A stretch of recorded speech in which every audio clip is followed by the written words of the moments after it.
তুই খোদা কোন অ্যাঙ্গেল থেকে তুই খোদা হইতে পারস না, তুই একটা হুদা বাটপার। ঠিক নেই? এই বাদশার তো মেজাজ আরো গরম হয়েছে, বন্দি কর। 3 জনকে বন্দি করছে, কইরা দেখেন এখানে ইমানের কি পরীক্ষা। ওই আব্দুল্লাহ বিন তামের আলাদা বন্দি করছে, আর 2 জনকে দাঁড় করাইছে। দাঁড় করাইয়া বললো কালেমা সারবি না, আমার রব মানবি না। খরাত চিনি? খরাত গাছ দেখা এটার কিতা করুন, খরাত। এই মাথার উপরে খরাত রাখছে, মাথার উপরে খরাত রাখছে, মন্ত্রীর মাথার উপরে খরাত রাখছে। সবে মাত্র ইমান আনছে, আর আমরা তো মুসলমানের ঘরের মুসলমান, ঠিক না? আমরা ইমান যে দুর্বল, আর উনি সবে মাত্র কালেমা ভইরা ইমানের পরীক্ষা শুরু হয়ে গেছে। মাথার উপরে দিছে খরাত দিয়া, সেটা বাদশা কইতেছে কালেমা সারবি না খরাত দিয়া 2 ভাগ করব। সর্বনাশ! চিন্তা করেন তো একবার নিজের বেলায়, আমি হুজুরের মাথা যদি খরাতটা রাখে, আপনার ব্যাপার আমি জানি না, আমি কতক্ষণ ঠিক কথা এটা আমি নিজে চিন্তা করে পাইতেছি না। মাথা যদি খরাত রাখে, যদি ছেড়ে দিন, কেটা করো? আল্লাহ দ্বারা দোয়া করেন, আল্লাহ এরকম পরীক্ষা আমরা দিয়েন না। আল্লাহ আমরা ইমান বড় দুর্বল, এরকম কঠিন পরীক্ষা আমাদেরকে দিয়েন না আল্লাহ, এই দোয়া করেন। এই মন্ত্রী সবে মাত্র ইমান আনলো, তার মাথার উপরে করাত রেখে বাদশা কালেমা সারবি না 2 ভাগ করব। এবার মন্ত্রী উত্তর দিছে, বাদশারে বছরের পর বছর তোরে খোদা মানছি, তোর রাজত্বের ভিতরে আমি কাজ করছি, আমি একজন মন্ত্রী ছিলাম, আমি জন্ম অন্ধ, তোরে কত খোদা ডাকলাম, কোনদিন তুই আমার দৃষ্টিশক্তি ফিরায় দেস নাই। আর সবে মাত্র একদিন আমার রবকে আল্লাহ বলে ডাক দিলাম, আমার মালিক আমার চোখ খুলে দিছে। যেই রবরে একবার ডাকার পরে চোখ খুলে দিল, সেই রবের জন্য আমি 1000 বার জীবন দিতে রাজি। এই হলো ইমান। আমিনু কামা আমানান নাস, আল্লাহ যে বলছে ঈমান আনো তাদের মতো, এটা ওই মন্ত্রীও হতে পারে। আল্লাহ ঈমান আনো তাদের মতো। বাদশার আগে কেঁপে সবার সামনে মন্ত্রীর মাথার উপরে করাত ছালায়া দিল, শরীরটারে 2 ভাগ করে 2 দিকে পড়ে গেছে। কি বুঝলেন? এই দৃশ্য যদি আমরা চোখের সামনে দেখি তো আমাদের অবস্থা খারাপ। ওই 2 জনকে দাঁড় করায় রাখছে, দেখাইছে মন্ত্রীরে কেমনে মারছি। এখন তোরা ইমান ছাড়বি না হেবেটার মতো করবো? ধরছে কারা জানে? ওই বুজুর্গরে ধরছে। এখন ওই যুবকরে রাখছে, যুবকে যেন দিকে দিকে ভয়ে কালেমা ছাইরা দেয়। এবার ধরছে গিয়া বুজুর্গরে, ওজোর কালেমা ছাইরা দিন। আমার কি খুদা মানতেন না? বলেন না, আপনারা খুদা মানুন কেমনে? আপনি কি কোনো অ্যাঙ্গেলে খুদা হইতে পারেন? আপনি একটা জালেম শাসক, ডাইরেক্ট আপনি একটা জালেম। জালেম কোনদিন খোদা হতে পারে না। হ্যাঁ জালেম, তুই কিসের খোদা? বাদশা হয় মেজাজটা গরম করে লিস, একটারে মাথা 2 ভাগ করলাম, এ তোর ভিতরে ভয় ঢুকে না? বলে এরকম 1000 বার জীবিত হইয়া 1000 বার আমরা জীবন দিতে প্রস্তুত, তদাবিও ইমান ছাড়তে রাজি না। বাদশা হয় না, বুঝছে কাজ শুরু করে দিব। এই বুজুর্গেরও খরাত দিয়ে 2 ভাগ করছে, বুজুর্গকে করাত দিয়ে 2 ভাগ করছে, কালেমা ছাড়ছে না। আপনারা কি মনে হয় ইচ্ছা পেতেছি? সূরা বুরুজে পুরাটা ফইরা নিবেন, খাইবেন। এই ঘটনাটা সূরা বুরুজ আল্লাহ উল্লেখ করছে। এই জালেম শাসক এই লোকটাকেও 2 ভাগ করছে। এখন 2 জন মানলো না। এখন যুবকরে গিয়া কয়, তোমার চোখের সামনে 2 জনকে আমি হত্যা করছি, শুধু কালেমা আনছে এই অপরাধে। তুমি তো নিজের চোখে দেখছো, এই শাস্তি বুক করবা না কালেমা ছাড়বা? যুবকে মারছে 80। বাদশা কয়, বেটা আমার শরীর কাঁপা শুরু করছে, আর তুই দিয়ে হাসস, ঘটনা কিতা? বলে আমি 80 কারণ এখন তুই একটা বলত। বলো দিলাম কিভাবে? আমার চোখের সামনে 2 জনকে তুই হত্যা করলি আমার কারণে। আমি যদি ধরা না পড়তাম তাহলে এরা 2 জন ধরা পড়ে না। তা আমার কারণে 2 জনকে হত্যা করলি আমার সামনে, আর এরা 2 জনকে হত্যা করলি আমার কারণে, আর আমি বুঝি কালেমা ছেড়ে দিব। এই কারণে বাপ শব্দ এলে তোরা বলত কইছি। বাদশার মেজাজ আরো গরম হয়েছে, এতগুলা মানুষের সামনে বাদশারে বলত কইছে, এটা তো মান সম্মানের আঘাত। হয় না, এরা এমনি মারতাম না, এরা কঠিন থেকে কঠিন শাস্তি দিয়ে মারুম। তখন হইল কি, এই যুবকের হাত পা বালা করে বান্ধা এরা পাহাড়ের উপরে নিয়ে যা। পাথরের পাহাড়, নিচেও পাহাড়, উপরে পাহাড়, সারা এলাকার মানুষ জড়ো করে আনবি, আইনা পাহাড়ের উপর থেকে ধাক্কা মাইরা ফেলাই দিবি, সবার সামনে সে পইরা বর্তা হয়ে যাবে, মানুষ দিককে শিক্ষা নিবে, আর কেউ আমারে আর ক্ষুধা না মান্না থাকতে পারবে না ভয়ে। বাদশার সিদ্ধান্ত তো চূড়ান্ত সিদ্ধান্ত। সেনাবাহিনীরা তারা ধরছে, হাত পাও বাঁধছে, মুখ বাঁধছে, বান্ধা সবচেয়ে উঁচু টিলায় পাহাড়ে উঠাইছে। আর গ্রামের মানুষ, এলাকার মানুষ সব ডাকায় আনছে, এক জায়গায় জোর হয়েছে, মানে এরার সামনে তারা হত্যা করবে, এরা যেন ভয় পায়, কোনোদিন যেন তারা আর ক্ষুধা না মানার ক্ষেত্রে যেন কোনো ধরনের দাবি না উড়ায়। আব্দুল্লাহ বিন তামের যখন নিচে পাহাড়ের উঁচু টিলায়, আব্দুল্লাহ বিন তামের করছে কি, আল্লাহর কাছে দোয়া করা শুরু করছে, আল্লাহ জীবন দেওয়ার মালিকও আপনি, মৃত্যু দেওয়ার মালিকও আপনি, কিন্তু আমি আপনার কাছে একটা দোয়া করি, আল্লাহ আমার কিছুদিন আপনি হায়াত দেন, যেন বাদশারে আমি কিছু একটা দেখাইতে পারি। সুবহানাল্লাহ। এটা এই যুবক আল্লাহর কাছে চাইছে, আল্লাহ আপনি আমার ধ্বংস করেন না, এরারও ধ্বংস করেন। পাহাড়ে নিচে পড়ে যুবকরে ধাক্কা দিবার আগে আল্লাহ আসমানি ভাবে যুবকরে সাহায্য করছে, এরা একটা একটা ডুসা ডুসি করে সবটি নিচে পড়ে বর্ত হয়ে যায়। সুবহানাল্লাহ। বাসা গিতারে হেলা মেনা কাটি একটার পর একটা দেয়ালি সেনাবাহিনী পড়তেছে, সব হমানে শেষ। যুবক পাহাড় থেকে লাইমা বাসার সামনে খারিয়ে হয়, কি অবস্থা আসেননি ভালো, বাসা তো বেটকায় যাই দিছে, আমি না তোর সেনাবাহিনী দিয়ে পাঠাইলাম, আত্ম বান্ধে পাঠাইতাম, তুই আইসুত কেমনে? হয় আপনি সব সেনাবাহিনী আল্লাহ সাইজ করছে, আমারে আল্লাহ বাসায় দিছে। সুবহানাল্লাহ। ওমান বাসায় চিন্তা হলে ঘটনাটা কি, তা আমি না তোর হাত পা বান্ধে পাঠাইলাম, তেহারা মরলো কেমনে? বলে আল্লাহ মারছে। আমার থেকে কি তোর আল্লাহর পাওয়ার বেশি? নাউজুবিল্লাহ নাউজুবিল্লাহ। খেলা খালি দেখবে শুরু হয়েছে, খালি শুরু হয়েছে। বাদশাহ তখন তার আরেক বাহিনীকে বললো, এমনি হবে না, এক কাজ করো, হেরে দইরা ওই সাগরের মাঝখানে নিয়া, একেবারে মাঝখানে নিয়া তার পেট কাইটা ভিতরে সিমেন্ট ডুবাইয়া নদীতে ফেলাই দিবা। সকল বাহিনী তার দইরা মুখ টুক বান্ধা লইছে সাগরের মাঝখানে। এই গানে যুবকের দোয়া করে, আল্লাহ আপনি আমার হেফাজত করেন, এদেরকে ধ্বংস করেন। যুবকের দোয়া তো কবুল। সাথে সাথে ঝড় তুফান আইসা সবগুলারে হমানে আল্লাহ সাইজ করে নদীতে ভালো সব মেরে নিছে। যুবক একটা বাসার সামনে আইসে জিগা, আছেন তো ভালো? বাসা তো যাই রয়েছে, ঘটনা কি তা? হ্যাঁ তোরে না পাঠাইলাম আমি সাগরের মাঝখানে, তোরা মারবার লেগে, আমার বাহিনী কো? বলে বাহিনী তো সব শেষ। হমানে কুবা শামসুর মতো আল্লাহ কুবাইছে। দেখো তুই আইলি কেমনে? বলে আমার আল্লাহ বাঁচাইছে। বাদশার শান্তি পুরা গরম, অহন কি করম, কোনোভাবে তারা মারা যায় না, বারবার চেষ্টা করতেছে, করাত দিয়া চেষ্টা করতেছে, করাত একটা জায়গা মরে না। এখন শেষ পর্যন্ত বাদশা ভাগল হয়ে গেছে যে ঘটনা কি রে, হে যদি বাচ্চাটা হেতে আমার রাজত্ব যাইব, আমার কেউ গোদা মানত না, হেরে মার তুইব। বাদশা বহু চেষ্টা করার পরেও যুবক যখন আর কোনোভাবে যুবকরে মারতে পারে না, শেষে বাদশা কয় যে তুই আমার যে যন্ত্রণা দিতা যাস, সারাটা দেশের মানুষ আমার ক্ষুধা মানছে, আমি এটাতে খুব আনন্দ পাইছি, তোর কারণে মানুষ আমার এখন ক্ষুধা টাকা বন্ধ করছে, তোরে কিভাবে মারতেই বয় এটা আমার কও। যুবক কয় আমার মারাটা কি তোর বেশি দরকার? বলে হ। কেন মারবি? নাহলে দেশের মানুষ আমার ক্ষুধা মানত না, তুমি এলাকা আমি শান্তিতে ঘুমাইলাম যে না টেনশন নাই। যুবক এটাই যদি তোর উদ্দেশ্য থাকে তাহলে অসুবিধা নাই, আমার কি মারা তোর বেশি দরকার? বলে হ। তাহলে আমি যেমনে কই আমার এমনে মারতে হইব, তাহলে আমি মরতে পারি। এখন তো বাসা করে বাবারে তোর ভাও ধরে মাপ চাই, ক কেমনে মারতে হইব তোরে, তুই যেমনে কইবি আমি এমনি শুনব, ক।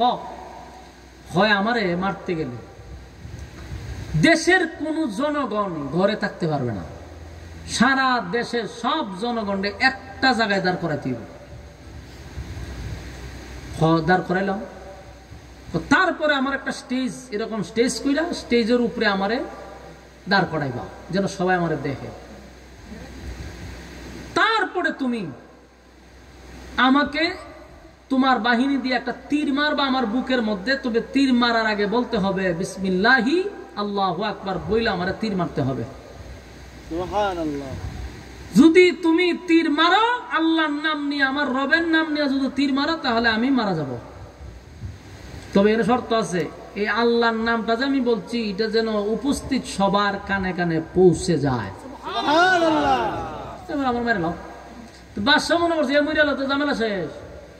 বাদশার আবার শর্ত দিচ্ছে যদি কোনো গ্রামের কোনো ইউনিয়নের কোনো লোক ঘরের ভিতরে থাকে তাহলে আমি মরবো না। এখন তো বাদশার ভয় পাইছে যে ঘরে কেউ থাকতো না। সেনাবাহিনী দিয়ে গড়তে যা মানুষ সব বাইরে সাইরে দৌড়ায় সব নিয়ে শহরে ঢুকাইছে। আচ্ছা এখন তো দেখি এখন যদি ডক্টর ইউনূস কালকে কয় যে সবাই ঢাকা আসতে হবে, কেউ গ্রামে থাকবেন না, এইভাবে কইলে কি কেউ যাইব? না, যদি হয় গড়ে যারে পাওয়া হবে তারে ক্রস ফায়ার করা হবে। ইমাম সাহেব থাকবো গড় কথা কই না দিই, আপনারা তো পরে ইমাম সাহেব দৌড় মারবো, আমি তো দৌড় দিব, ক্রস ফায়ার করে লেবো গড় থাকলে। তুই জালেম বা সেইভাবে বই দিয়েছে বড় ফাইলি ক্রস ফায়ার, তাহলে মানুষ জোরায় সব এক কারণে জমা হয়েছে, বিশাল মানুষ, দেশের জনগণ সবাই সে করছে। আব্দুল্লাহ বিন তামের বললো আমার স্টেজে উঠাইছে, ওরাই বললো এখন ওখান থেকে তীর মারবি, আমার মালিকের নাম নিয়ে তীর মারবি। ওখান থেকে যখন আল্লাহর নাম নিয়ে তীর মারছে জোরে বলছে বিসমিল্লাহি আল্লাহু আকবার, তীর মেরে দিছে। এই তীর আয়া বুহ গিয়া পড়ছে, আব্দুল্লাহ বিন তামের মারা গেছে। কথা বুঝতেছেন? মারা গেছে। শেষ না? ঘটনা তো শেষ হইলে বালা আছিনি, শুরু হয়েছে। ঘটনা কি হয়েছে? শুরু হয়েছে। মাইরা তোলাইছে, বাদশা চাইছিল তোরে মেরে নিতাম, তোরে মারলে আমি শান্তি, কিন্তু যুবক তো মরছে। ঘটনা তো ভিন্ন।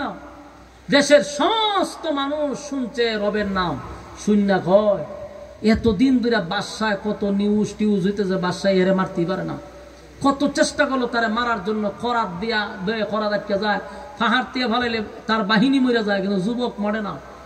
শেষে এই যুবকের রবের নাম বলার সাথে সাথে যুবক মারা গেল। এই রবকে আমাদের জানা দরকার। দেশের সমস্ত মানুষ এক বাক্যে বলল এই যুবক যেই রবের গোলামি করছে আজকের থেকে আমরা সেই রবের গোলামি করব, সেই রবের উপরে ঈমান আনবো। সুবহানাল্লাহ। হইছে নি খাও?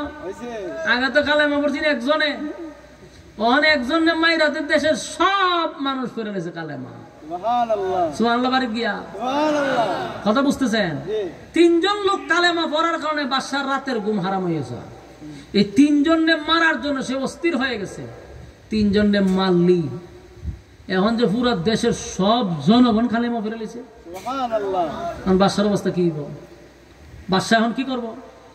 কিন্তু এই বাদশা তো ভাই সাধারণ বাদশা না, এটা এত বড় জালেম যে আল্লাহ সূরা বুরুজের ভিতরে ঢুকাই দিছে, যে এটা সাধারণ কোন জালেম না, এটা মাথা ভাগলা ডোনাল্ড ট্রাম্পের মতো।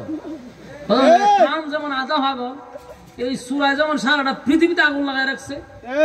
হেমাদ আইন ইসরায়েল দেখো মারিস না, হেমাদ দেখো যা ভারস মাইরা সাপ করস না করে। এই শয়তানের বাচ্চায় পুরা দেশটার মধ্যে পুরা পৃথিবীটার মধ্যে একটা আন্দোলন লাগাই রাখছে। তখন আবার দেখছি নিউজও কইতে যে আমার তো নোবেল পুরস্কার দিবার লাগে, ভাবো নিয়েছে আমার নোবেল পুরস্কার দরকার, নিজেই কয় আমার নোবেল পুরস্কার দরকার ডোনাল্ড ট্রাম্পে। কেন? আমি যুদ্ধ থামায় রাখি, একসাথে মারি না, আস্তে আস্তে মারি।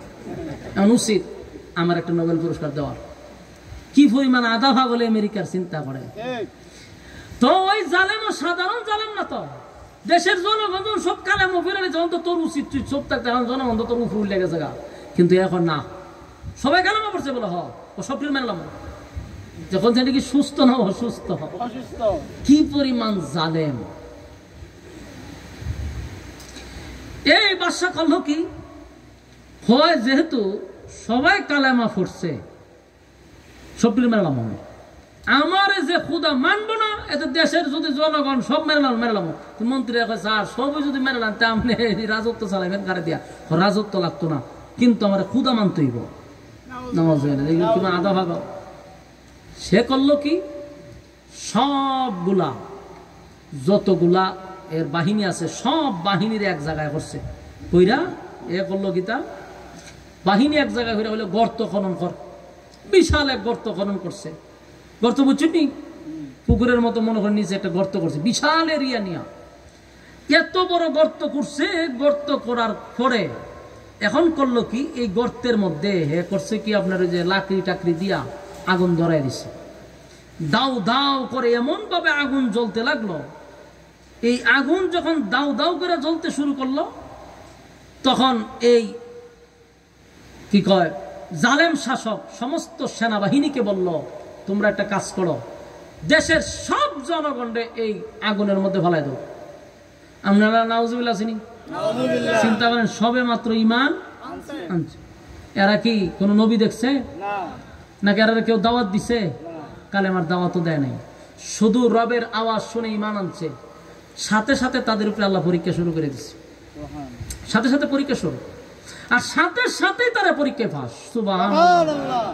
আমরা মুসলমানের ঘরের মুসলমান হইয়া পরীক্ষায় পাস করতে পারি না, যখন তখন ক্লাসে ভর্তি হয়েই পরীক্ষায় পাস করে নিচ্ছে। বিশাল গর্ত খনন করছে, গর্ত খনন করার পরে এই সমস্ত গর্তের ভিতরে সমস্ত মুমিনদেরকে একের পর এক ধাক্কা দিয়া মারতেছে, আর সবাই এই আগুনের মধ্যে লাফ দিয়া দিয়া আল্লাহর তৈরি জান্নাতে গেছে। এই জন্য আল্লাহ বলেন, আমিনু কামা আমানান নাস, তোমরা ঈমান আনো তাদের মতো যারা ঈমানের পরীক্ষায় উত্তীর্ণ হয়েছে। এই ঈমানের পরীক্ষা আমিনু কামা আমানান নাসের ব্যাখ্যা হতে পারে আব্দুল্লাহ বিন তামের, এর ব্যাখ্যা হতে পারে আসিয়া ফেরাউনের বউ, আসিয়াও ফেরাউনের বউ হইয়া ঈমানের পরীক্ষায় পাস করছে। সুবহানাল্লাহ। আমার যুবক ভাইয়েরা, ঈমান নামক এই পরীক্ষায় যদি পাস না করতে পারি, আল্লাহর তৈরি জান্নাত আমাদের জন্য কোনোভাবে সম্ভব হবে না।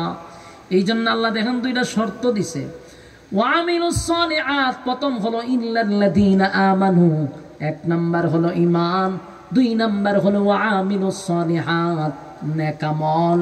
এক নাম্বার হলো ঈমান, দুই নাম্বার হলো নেক আমল, নেক আমল, নেক আমল, নেক আমল। এই যে আপনারা এখানে বসছেন, এখানে আসছেন, এটাও একটা নেক আমল। রাস্তা দিয়া যদি হাঁটাহাঁটি করেন, ঘোরাঘুরি করেন, আড্ডা মারেন আর গল্প করেন, বলুন তো সেখানে কি নেক আমল আছে? আর এখানে যতক্ষণ বসা, প্রতিটা আয়াতের একটা কইরা হরফে 10টা করে নেকি আপনার আমল নামায় আল্লাহ ঢুকায়া দিছে। এই জন্য এক নাম্বার হলো ঈমান, দুই নাম্বার হলো নেক আমল। আমাদের নেক আমল দরকার, নেক আমল দরকার। যুবক ভাইরা, নেক আমল যদি না থাকে তাহলে শুধু খালি অ্যাকাউন্ট দিয়া কি আপনার কোনো কাজে আসবে? না। ঈমান আছে কিন্তু নেক আমল নাই, তাহলে খালি অ্যাকাউন্ট দিয়েও কোনো কাজ হবে না। তাহলে অ্যাকাউন্টও থাকতে হবে, আমার অ্যাকাউন্টে রিচার্জও থাকতে হবে, রিজার্ভও থাকতে হবে। ওয়ামিলুস সালিহাত, তোমরা নেক আমল করো। আল্লাহ বলেন, বান্দারে তোরা কি মনে করছস দুনিয়ার জমিনে তোদেরকে অনর্থক বানাইছি? আফা হাসিবতুম আন্নামা খালাকনাকুম আবাসাও ওয়া আন্নাকুম ইলাইনা লা তুরজাউন। আল্লাহ বলেন, অনর্থক বানাই নাই, আমি তোদেরকে অনর্থক বানাই নাই। ওয়ামা খালাকতুল জিন্না ওয়াল ইনসা ইল্লা লিয়াবুদুন।